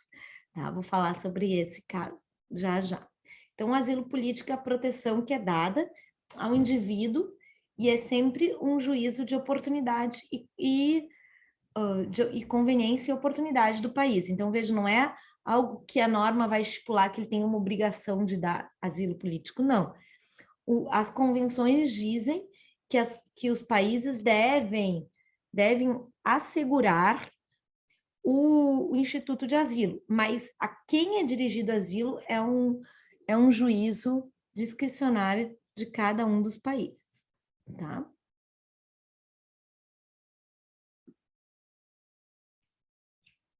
Então, está previsto, ó, vejam, em instrumentos internacionais, em convenções bem da América Latina. Então, nós temos a Convenção de Havana, em Cuba, e a Convenção Interamericana. Então, vejam como esse instituto é um instituto próprio mesmo dessa característica da América, em razão dos sucessivos golpes de Estado que nós observamos no território americano. Então, em razão disso, nós percebemos como essas disputas de poder acabam produzindo pessoas que são perseguidas e, portanto, buscam a proteção nos países vizinhos. Quem concede o asilo é o Ministério da Justiça, tá, pessoal? Então, é o ministro da Justiça que dá a decisão favorável, claro, né, com orientação, muitas vezes, do presidente da República, a conceder o asilo político. No caso das embaixadas, é o ministro das Relações Exteriores. Então, quando o asilo é diplomático, quem vai dar é o ministro das Relações Exteriores. Aí, aqui eu quero mostrar o caso do Julian Assange, que é um caso de asilo, tá? Ele vai dizer que ele é alguém perseguido politicamente. Eu não sei se vocês lembram, ele fundou a Wikileaks, que tinha um site, ele vazava documentos oficiais da CIA, e aí, em razão disso, os Estados Unidos, claro, ficou doido com ele, né, querendo que ele respondesse por crimes nos Estados Unidos, crimes de violação de segredos de Estado. Ele, então, alega que isso é uma perseguição política, liberdade de expressão, etc. Só que o caso dele ganha repercussão porque ele é acusado na Suécia de estupro. E aí, então, a Suécia quer a extradição dele.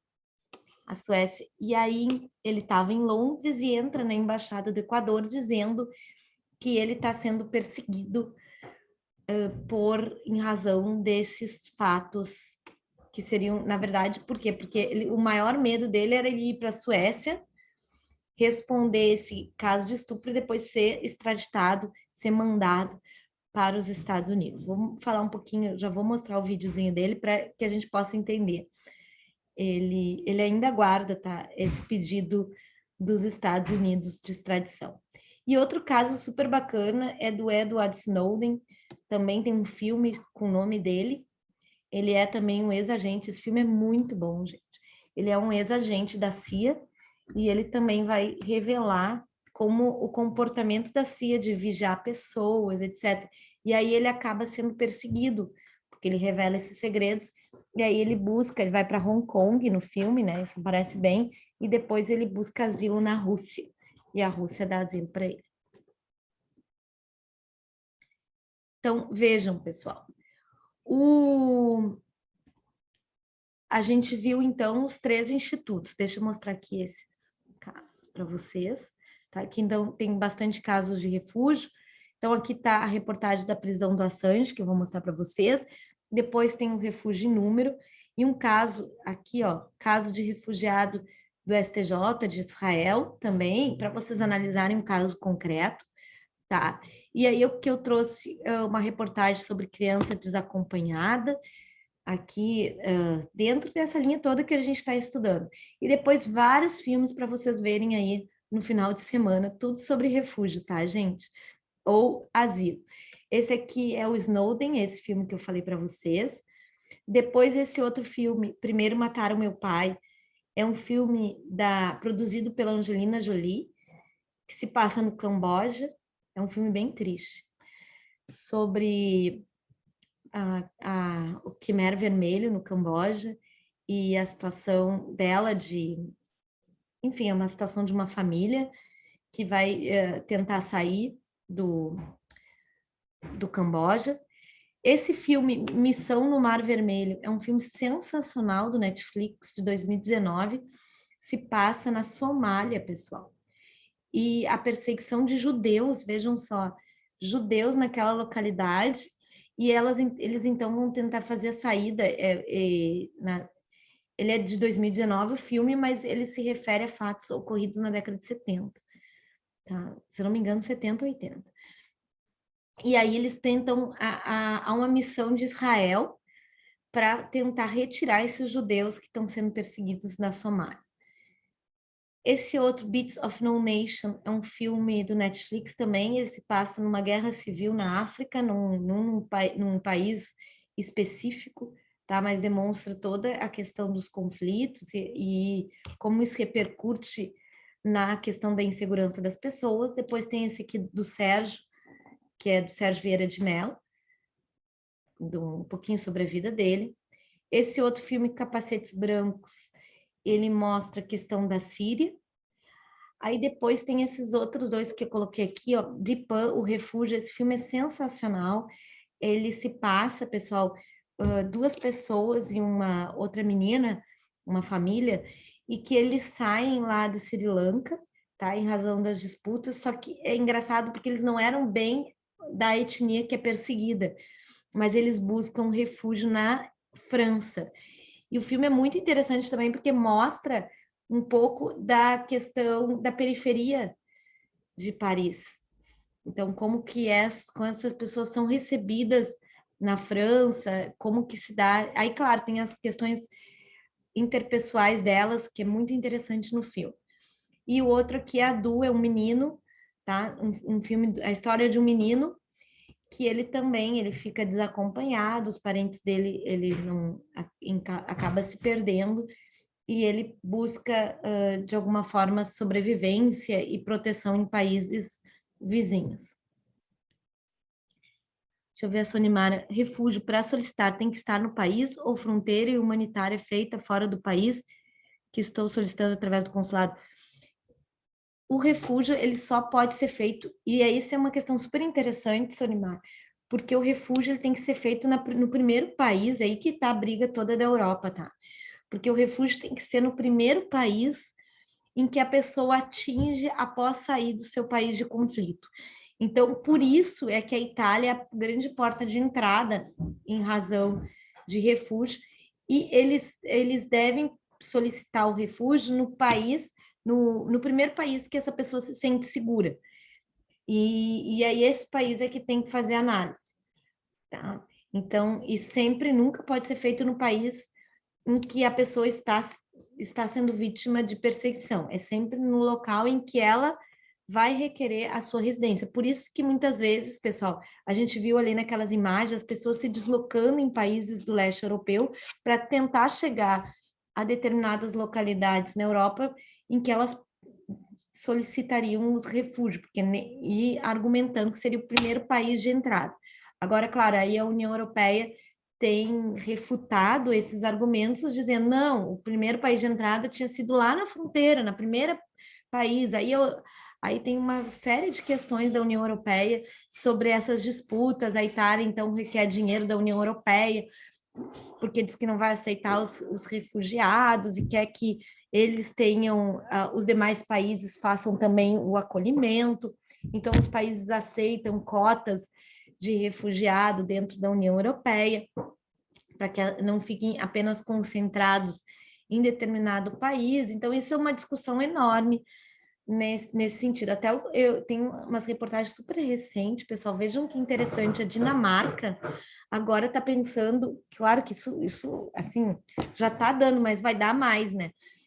Por enquanto, foi a divulgação. Está pensando em devolver os sírios que não tem no país dela, porque eles dizem o seguinte, agora a guerra, o conflito melhorou e não tem por que eles estarem no meu país, né? E eles estão querendo devolver os sírios.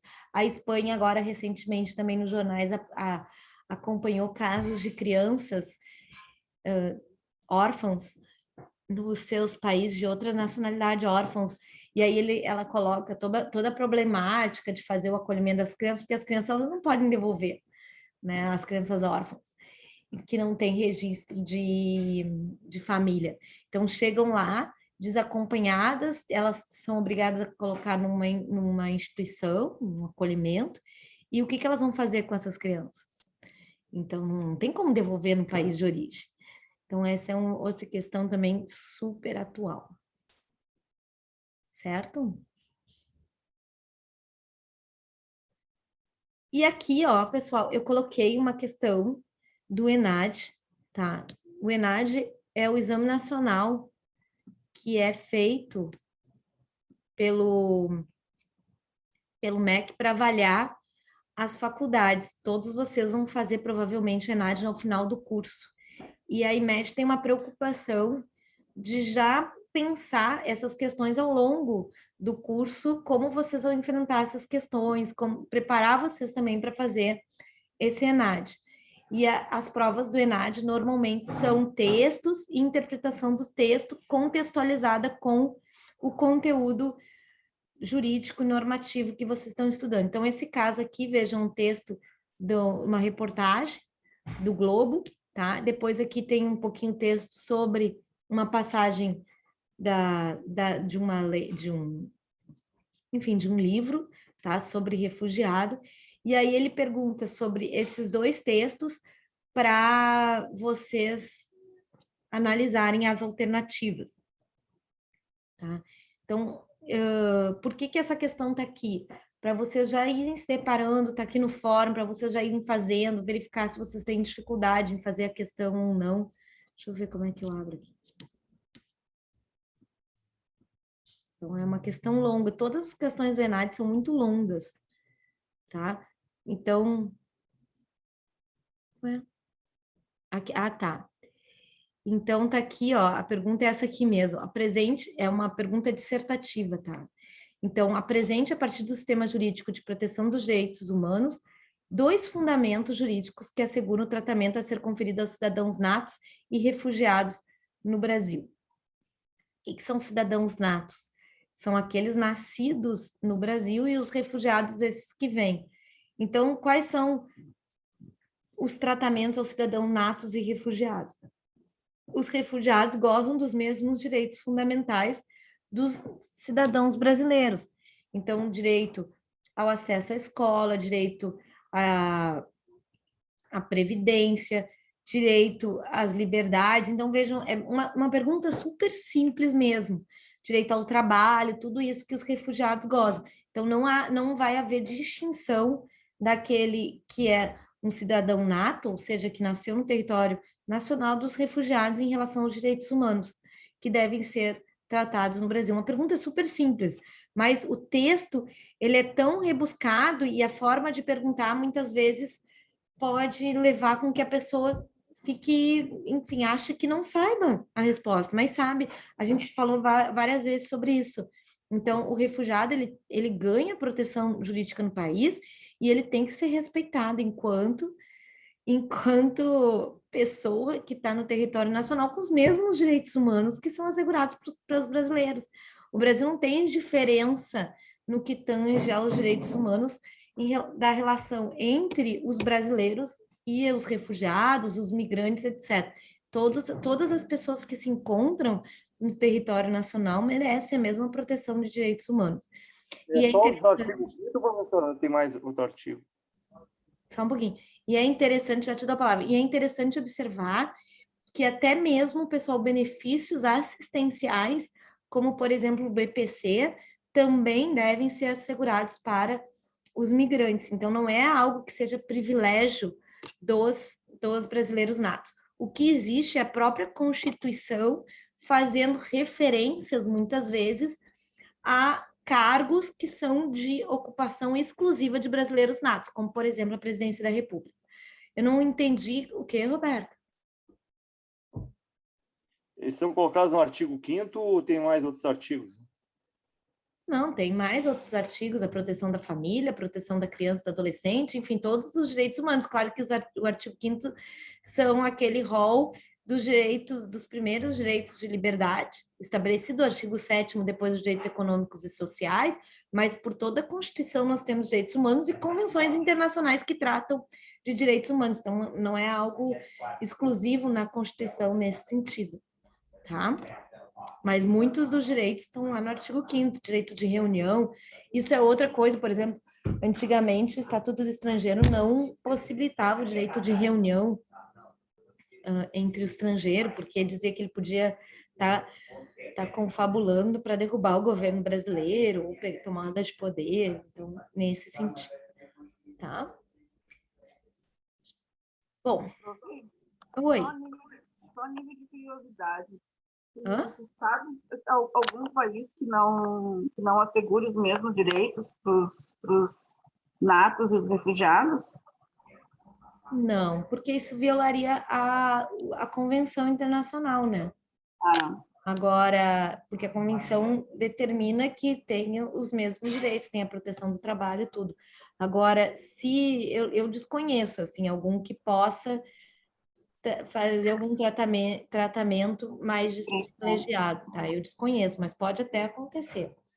tá. Por exemplo, da Seguridade Social, a convenção não trata da Seguridade Social, ela trata do trabalho e dos direitos e liberdades, mas esse é um ponto que o Brasil que vai trabalhar, tá?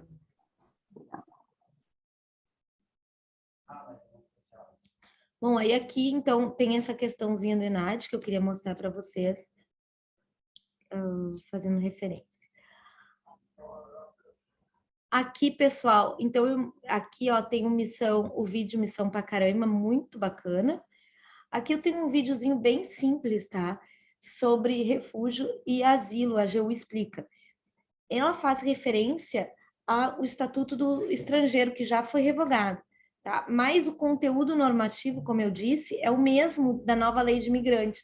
Então, a diferença é a mesma, tá? Mas só atenção, porque a referência à legislação só que está desatualizada.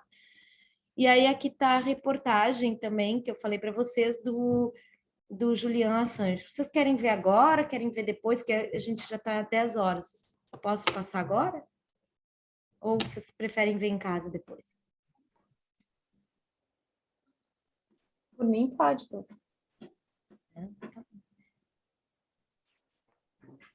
Ok.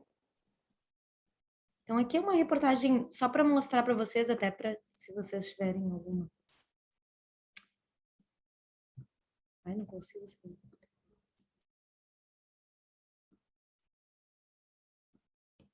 O bom é que dá para comentar, né, colega? É. Não. Esse vídeo... Comprar uma viagem é maravilhoso e pagar com desconto também. Aproveite agora os preços incríveis e descontos com... A polícia britânica prendeu. Essa reportagem é antiga, tá, gente? Depois depois eu vou falar sobre isso, essa reportagem é antiga. Mas é interessante. Hoje, o criador do site Wikileaks, Julian Assange, passou quase 7 anos refugiado na Embaixada do Equador, em Londres. Ele não estava refugiado, né, gente? Vejam como existe também essa confusão de conceitos. Ele estava lá na proteção como asilo político, tá? Mas se utiliza, às vezes, estava refugiado no sentido de estava protegido, estava colocado sob proteção. Aliás, antes de eu continuar, um dos termos, o termo refugiado, às vezes, hoje em dia se fala mais sobre isso, mas quando eu comecei a trabalhar na defensoria, as pessoas tinham medo de falar de refugiado como se a pessoa tivesse fugido de algo, como se fosse um forasteiro, mas não tem nenhuma relação nesse sentido. Não houve fuga, disfarce, nada parecido com filme de agente secreto. Julian Assange saiu pela mesma porta em que entrou. O Equador retirou o asilo político porque o hacker teria violado convenções internacionais. O australiano se ocupava de revelar documentos secretos de vários governos no site dele, Wikileaks. Com contatos mundo afora, o ativista se asilou na embaixada em Londres, depois de um pedido de extradição da Suécia em 2010. Procuradores suecos queriam apurar denúncias de crimes sexuais de 2 mulheres.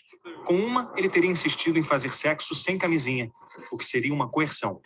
Com a outra, Assange também teve relações sexuais, mas uma das vezes foi enquanto a mulher dormia, o que poderia ser considerado estupro. O hacker sempre disse que tudo foi consentido. O caso tinha a ver com outro país. Essa história do Assange é uma trama internacional. Ele é um ativista australiano que tinha sido denunciado por crimes sexuais na Suécia, acabou fugindo aqui para Londres, no Reino Unido, e ficou durante anos refugiado aqui na Embaixada do Equador com medo do governo americano. Assange tinha publicado mais de 250 mil documentos secretos do Pentágono e sempre achou que fosse ser extraditado para os Estados Unidos. O governo americano confirmou hoje o pedido de extradição. Era isso que mantinha Assange confinado numa sala de 20 metros quadrados. A polícia de Londres chegou a vigiar a embaixada dia e noite, mas jogou a toalha depois de gastar mais de 11 milhões de libras. O inquérito sueco acabou arquivado há 2 anos, mas o ativista já era um foragido no Reino Unido. Ele tinha faltado uma audiência exatamente sobre a extradição. E por isso a condenação hoje foi rápida. Assange pode ter que passar 1 ano numa cadeia britânica. Os advogados dele declararam que esse é um precedente perigoso contra jornalistas que publicam verdades sobre os Estados Unidos. Depois da prisão, o Ministério Público sueco também reapareceu. Informou que recebeu um pedido formal para reabrir as investigações sobre as denúncias. Ainda não há certeza sobre o destino de Assange, e muito menos se valeu a pena na embaixada.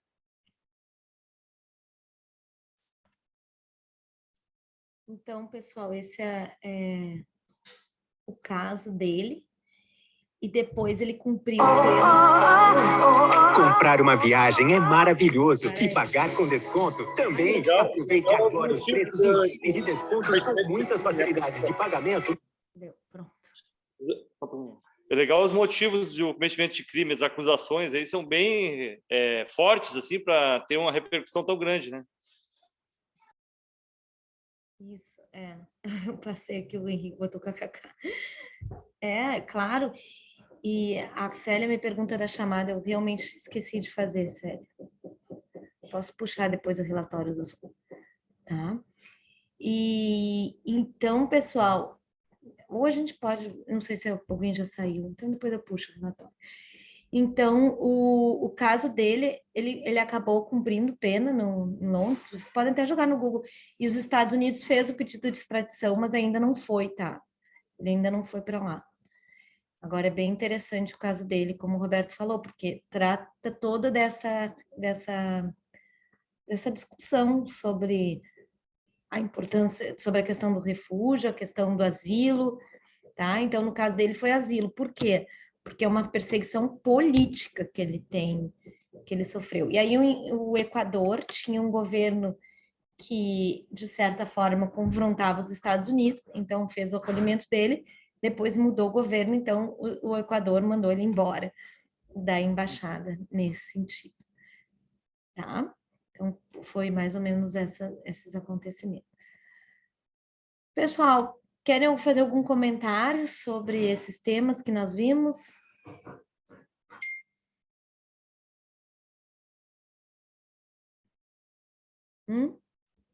Sem comentários, senhor. Não? Por enquanto, tranquilo. Tá, ok. Então é isso, pessoal. Então, por hoje é só. Na aula que vem nós vamos falar de migrações também. Então, nós vamos adentrar o conteúdo da Lei de Imigração 13.445 de 2017. Tá bem? Então, tenham todos Professora? semana. Diga. Presencial, né? Ah, eu até tinha esquecido que é presencial a aula. Eu queria saber a respeito do calendário, quando é a próxima prova?